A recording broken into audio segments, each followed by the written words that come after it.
Assalamualaikum warahmatullahi wabarakatuh. Teman-teman semua, selamat siang menjelang sore. Gus, sahabat saya, Ya, luar biasa. terima Siang kasih. menjelang sore ini kita bisa kumpul lagi ya dalam rangka kepedulian kita terhadap bangsa ini, khususnya isu-isu strategis yang akhir-akhir ini memang kita bisa lihat mengancam kondisi ketentraman negeri kita ini dalam beberapa tahap ke depan, khususnya dalam masa-masa politik, ya, tahun politik.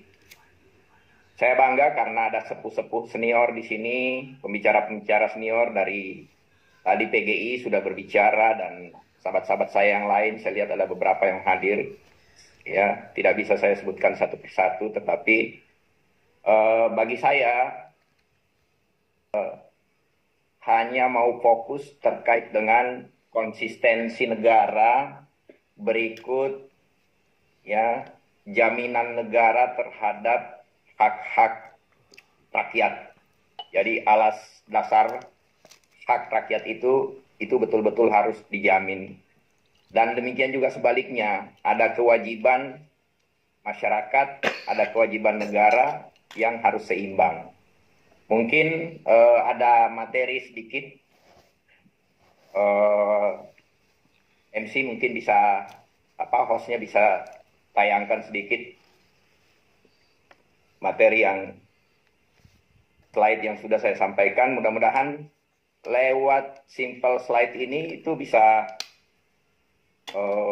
menjadi bagian dari acuan dasar kita, karena bangsa ini sebenarnya apa yang sudah dikemukakan oleh Pak Pendeta tadi dari PGI maupun dari Gus Soleh sudah kokoh fondasinya, dasar hukumnya itu sudah jelas, bahkan Presiden sebagai Panglima tertinggi bangsa ini juga sudah berulang kali mengeluarkan statement-statement keras terhadap mereka-mereka yang selalu bersikap intoleran terhadap sesamanya, tetapi tidak juga diindahkan. Sudah bisa ditayangkan slide-nya? Satu menit. Ya, jadi sebelum slide-nya ditayangkan, saya mau menyampaikan beberapa hal. Kenapa sebetulnya ini terjadi? Apa yang menjadi kegelisahan Gus Soleh tadi itu, dan mungkin juga kegelisahan kita semua, kenapa bisa terjadi? Apa sesungguhnya yang menjadi pokok persoalan di bangsa ini? Kenapa bisa seperti itu? Orang beribadah kok dilarang-larang, gereja mau ditutup dan seterusnya. Ya, di slide satunya aja dulu, Mas. Nah, saya lihat bahwa alasan utama saya berpandangan bahwa memang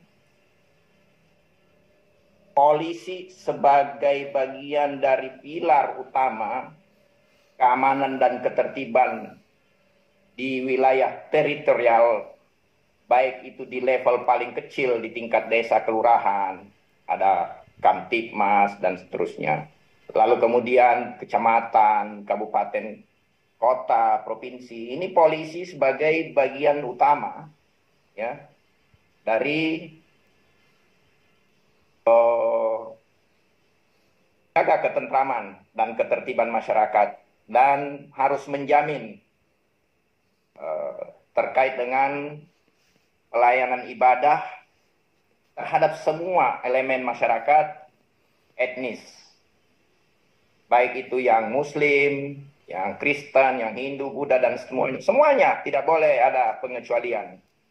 Karena tidak semua juga di seluruh Indonesia ini intoleransi itu terjadi hanya kepada umat Muslim. Ada juga di beberapa tempat yang sifatnya majority, di wilayah-wilayah lain misalnya di timur itu ada juga, tetapi tidak se ekstrim apa yang terjadi terhadap memang teman-teman kita yang umat Kristiani. Tadi sudah disebutkan sama Gus, itu di Cibinong dan segala macam. Bahkan pendetanya di Cibinong itu ke GPDI kemarin itu telepon saya, dan saya langsung berkoordinasi dengan pemerintah tempat di sana, dan langsung turun ke Bangpol ngelihat, dan akhirnya itu bisa jalan. Nah, kenapa akhirnya saya mengatakan itu polisi menjadi bagian dari garda terdepan. Karena polisi ini punya perangkat sampai kampung-kampung, sampai ke desa. Mereka punya linmas dan segala macam. Tapi sumber daya manusia, SDM, di kepolisian harus juga kita jujur sampaikan. Bahwa beliau-beliau, mereka-mereka ini sebagai abdi negara, itu ada juga yang sumber dayanya itu kurang pas sehingga kurang memahami implementasi dan eksekusi regulasi di bawah.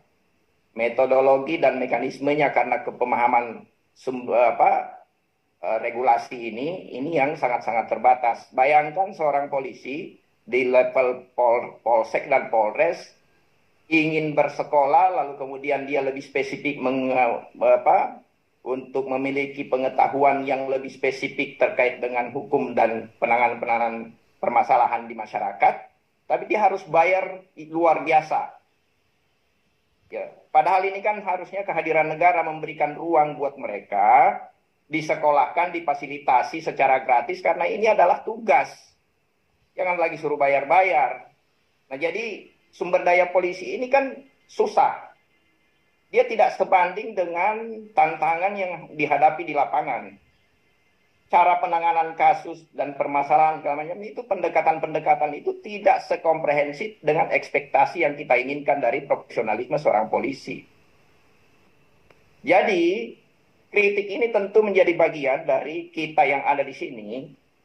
Ya, mudah-mudahan ini bisa menjadikan rekomendasi nanti bahwa kepolisian harus diperkuat lah terkait sumber daya manusianya supaya pemahaman regulasi, peraturan, dan semua perangkat-perangkat hukum itu betul-betul bisa dipahami secara utuh dan menyeluruh oleh aparat-aparat kepolisian pelaku di bawah. Jangan yang mereka yang di bawah ini harus dibekali. Yang pertama. Masalah yang kedua, saya lihat bahwa memang pemerintah di tingkat bawah juga ini sama-sama memiliki keterbatasan sumber daya manusia dan pemahaman yang multitafsir juga terkait dengan sosialisasi kebebasan beragama dan segala macam ini. Ada banyak pemerintah daerah di tingkat bawah itu yang tidak punya sekolah. Bahkan bergaulnya seperti yang Gus Soleh sampaikan tadi itu. Jangan ngopi-ngopinya cuma di Madura di sana, atau di Papua, atau di Aceh sana. Ngopi-ngopi di Jakarta sekali-sekali nggak apa-apa. Nanti Gus Soleh itu ngajak ngopi. Saya juga bisa ngajak ngopi. Supaya apa? Jangan hidupnya itu kayak katak dalam tempurung. Luar sana, di dunia luar ini sudah luar biasa perkembangannya sehingga harus kita bisa beradaptasi. Menyesuaikan diri juga dengan sesama, bergaul dengan sesama, dan seterusnya. Ini artinya sumber daya manusianya juga kurang. Terus yang ketiga, saya ngelihat bahwa ada juga permasalahan-permasalahan terkait dengan intervensi yang sifatnya itu tekanan-tekanan banyak orang, tekanan media sosial, tekanan massa, karena banyak orangnya lalu dengan mudahnya membuat intervensi kebijakan dan seterusnya. Nah ini kan tidak boleh seperti ini. Polisi harus konsisten untuk tetap menegakkan hukum, regulasi, ya sesuai dengan apa yang mereka sebenarnya sudah pahami. Gakum saja. Kalau di polisi itu mereka di aparat hukum mengatakan gakum, penegakan hukum saja. Selama tidak ada kepastian hukum yang diberlakukan oleh mereka-mereka yang penentu kebijakan, penentu hukum ini tidak memberikan kepastian hukum, ya ini akan kacau balau terus. Ini juga harus disadari oleh kepolisian dan semua aparatur terkait.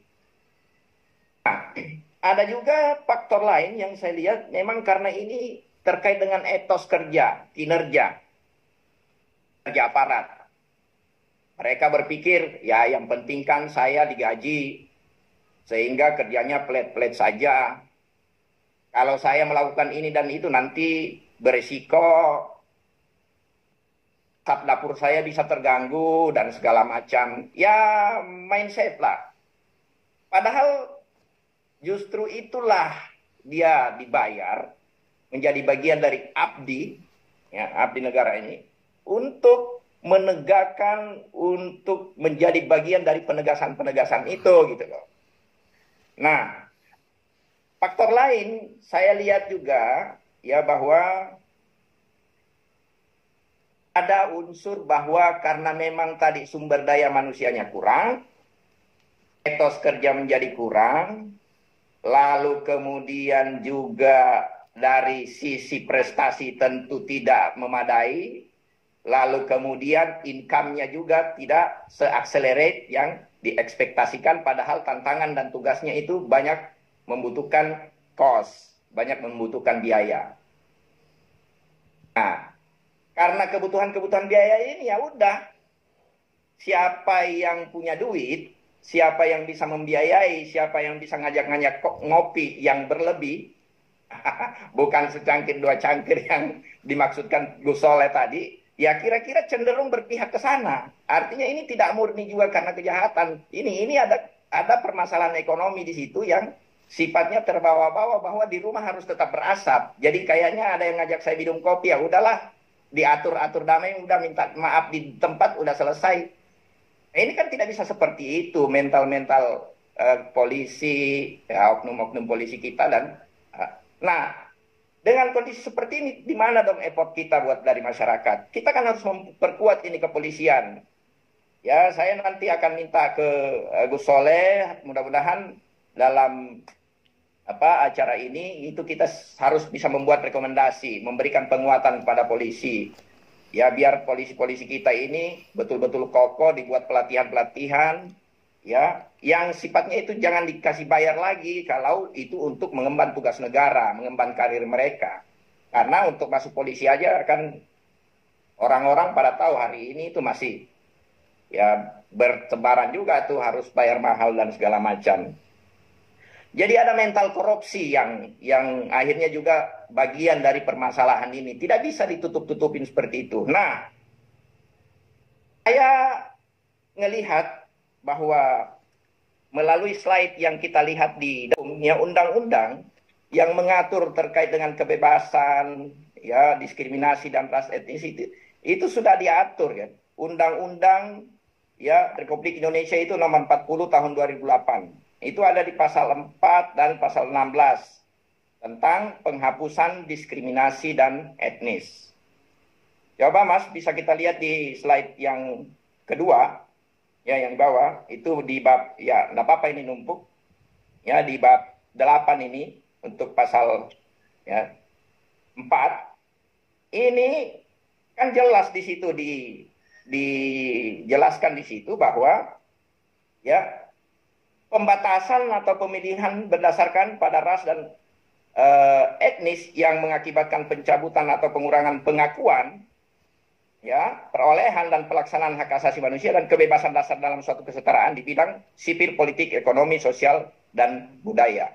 Nah, ini sudah dijelaskan di situ. Lalu kemudian apa konsekuensinya, apa hukumnya? Kita lihat di slide berikutnya yang 16, pasal 16. Coba Mas, di slide nomor 4. Nah, ini bisa ditindak pidana dengan pidana penjara paling lama 5 tahun dan atau didenda.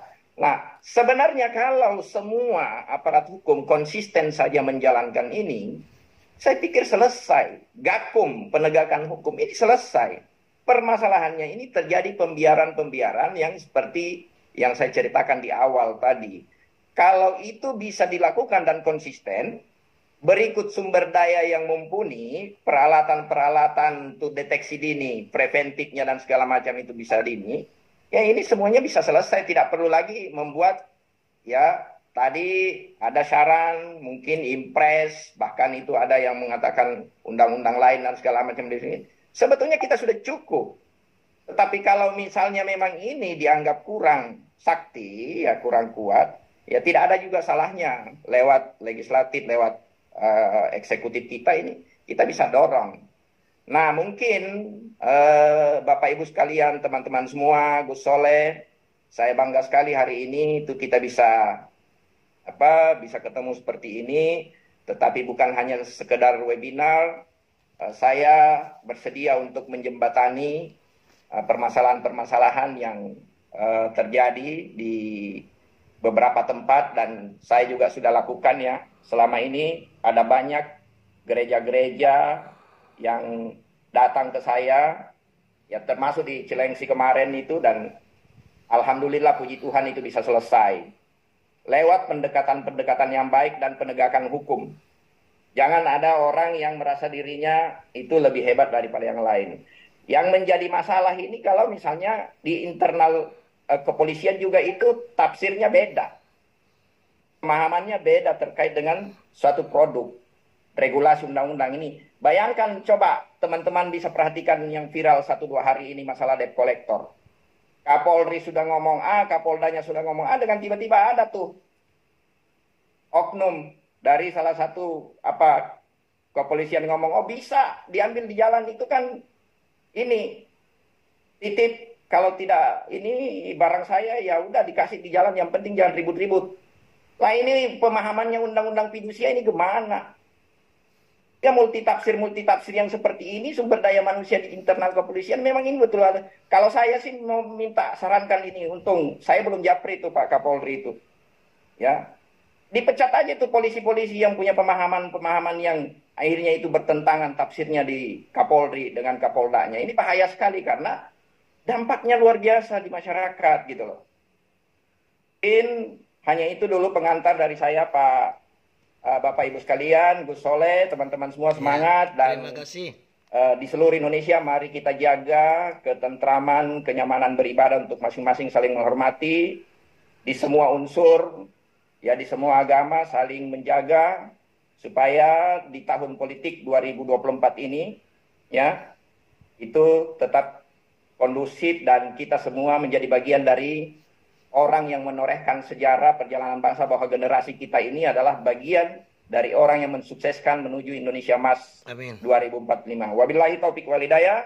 Assalamualaikum warahmatullahi wabarakatuh. Kritikan dan masukan dari Bung Andri tadi. Memang kalau kita bicara terkait SKB, ya, sudah sejak lama memang sepertinya orang-orang yang ada di sini itu menjadi bagian dari orang yang mendorong supaya itu segera dicabut. Ini polemik yang luar biasa berkepanjangan, tidak berkesudahan. Nah, tentu ini juga menjadi agenda utama kami untuk terus mendorong itu supaya ini memang betul-betul murni dicabut. Mudah-mudahan ada waktulah ya dalam waktu dekat ini ya bagi saya dan kawan-kawan untuk kembali bisa menyampaikan langsung kepada Pak Presiden terkait kegelisahan ini, dan memang biang keroknya itu ada di sana. Ya. Itu yang pertama.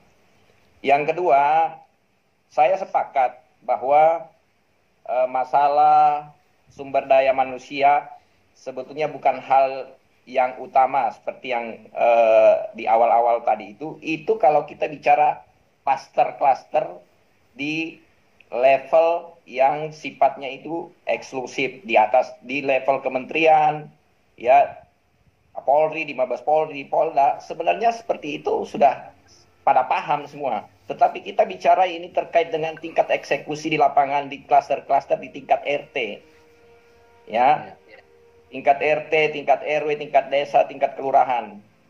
Nah ini tidak serta-merta kita mensetarakan daya paham, ya, knowledge untuk masing-masing jenjang yang wilayah teritorial untuk anggaplah aparat kepolisian dan segala macam itu sebanding dengan apa yang menjadi misalnya teliti atau bahan-bahan kajian yang di kelas atas. Anggaplah bahwa Pak Dr. Abdul Jamil Wahab ya di Kementerian Agama berhasil tuh untuk mensukseskan sosialisasi di internal Kementerian Agama. Tetapi di kementerian-kementerian lain belum tentu. Apalagi sampai ke level-level yang tingkat RT RW. Nah ini, jadi klaster-klaster ini juga penting. Nah, bagian kita lah sekarang. Apalagi kalau tadi sudah disebut, kebetulan memang saya adalah jejaring relawan yang memang punya jejaring di seluruh Indonesia. Nah, teman-teman saya, kita semua inilah yang harus membantu pemerintah untuk menjadi potret sosialisasi program pemerintah ini untuk menjaga jangan sampai intoleransi ini ya semakin meluas seperti apa yang dikhawatirkan oleh Pak Dokter tadi. Nah, dalam rangka itulah maka saya hari ini sangat mendukung once Gus Soleh itu japri saya, Bung bagaimana kita gini, saya langsung support. Karena bagi saya ini adalah salah satu bentuk keterpanggilan kita untuk peduli supaya bangsa kita ini jangan sampai akhirnya gara-gara terbatasan ruang tadi yang saya bilang sumber daya manusianya yang di klaster paling bawah itu ya flat-flat aja, datar-datar saja. Coba bayangkan, Bapak Ibu sekalian, teman-teman semua, seorang ketua RT ya menjadi bagian dari permasalahan pokok ini. Nah ini kan luar biasa. Kita bicara presiden ya, ini pemerintah, ini kan presiden, gubernur, bupati itu sampai RT itu pemerintah loh. Nah yang melakukan ini kan pemerintah, ini RT. Nah ini klaster paling rendah. Sebegitu mentality yang ada di masyarakat. Saya tidak mengatakan bahwa apa yang menjadi kekhawatiran Bung Andri tadi sebagai bahwa sumber daya manusianya itu bukan menjadi masalah utama, tidak saya bantah itu, tetapi untuk klaster-klaster paling bawah tetap menjadi bagian pokok permasalahan. Yang kedua, sumber daya manusia di dalam bukan hanya di masyarakatnya, di pelaku-pelaku regulator ya. Anggaplah itu bahwa polisi misalnya di tingkat kelurahan desa yang namanya Kamtipmas dan segala macam ini juga sama. Saya pernah ya mengalami apa ini saya saksikan langsung, ada orang-orang yang saya lihat ini jahat ya, kegiatannya setiap hari ini udah jahat di jalanan. Lo giliran saya pergi ke kantor polisinya itu saya lihat ngopi-ngopi di belakang loh, di dapurnya, di kantor polsek. Seakan-akan itu sudah menjadi warung dan menjadi rumahnya. Padahal ini berkeliaran di jalan melakukan kejahatan. Nah ini kan kita harus ubah mindset seperti ini, bahwa klaster-klaster mindset terkait dengan sumber daya manusia bagi mereka-mereka ini, itu kita harus segera perbaiki caranya. Nah kan kita ngomong ini konkretnya bagaimana. Saya pernah mengusulkan bincang-bincang ya kepada teman-teman kepolisian ya, yang di Mabes Polri, saya bilang, udahlah, kenapa sih kalau misalnya itu yang di Polda itu rotasinya 1 tahun, 2 tahun rotasi.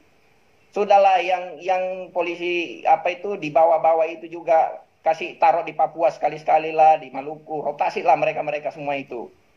Jangan yang level-level kanit-kanitnya atau si Polresnya, kepalanya segala macam itu, jangan cuma perhatikan itu. Udah geser mereka semua itu. Pindahin. Makanya saya setuju dengan Pak Kapolda itu Fadil Imran kemarin. Ada namanya itu mutasi apa namanya. Ya udah kalau perlu dibuang di ke pulau-pulau jauh sana. Supaya apa? Mereka ini istilahnya tahu bahwa konsekuensi kalau tidak bisa menjalankan tugas dengan baik, perannya yang baik, ya konsekuensinya mahal buat dia juga. Turun-temurun melakukan kebiasaan-kebiasaan yang sama tanpa ada melakukan perubahan apapun. Ini tidak punya tanggung jawab sedikit pun buat bangsa ini. Bahkan menjadi parasit. Nah ini kita harus sampaikan. Jadi kalau Bung Joni tadi, bilang mau audensi, kapan? Nanti saya jembatani ke sana, nanti saya akan ngomong ke sana. Ya, terima kasih. Kira-kira itu aja. Saya hanya mau menyampaikan bahwa jangan pernah kita berhenti untuk menyuarakan kedamaian. Ya, meskipun di lingkungan sekitar kita mungkin posisinya tidak mendukung, seperti apa yang sudah disampaikan oleh Pak Dokter tadi. Di lingkungan Kementerian Agama yang awalnya itu ternyata melalui proses yang panjang juga, lalu kemudian akhirnya bisa berhasil mengubah mindset itu. Demikian juga yang disampaikan oleh Gus Soleh. Nah, sehingga bagi kami, ya bagi saya khususnya, karena saya di sini bukan saya lihat banyak pesertanya tadi, bahkan yang dari Eropa saya juga nggak nyangka, karena saya hanya share link ini di internal room kami di JPKP, tapi memang karena JPKP roomnya ada di perwakilan-perwakilan seluruh dunia ada di situ, ya ternyata di-share juga di tempat-tempat mereka. Nah ini jangan berhenti, dimanapun kita berada, mari membawa suara damai, cinta kasih, ya, dan apa yang sudah terjadi kemarin itu menjadi pelajaran berarti buat kita tidak ulang, saling mengingatkan satu terhadap yang lain. Itu saja mungkin, terima kasih.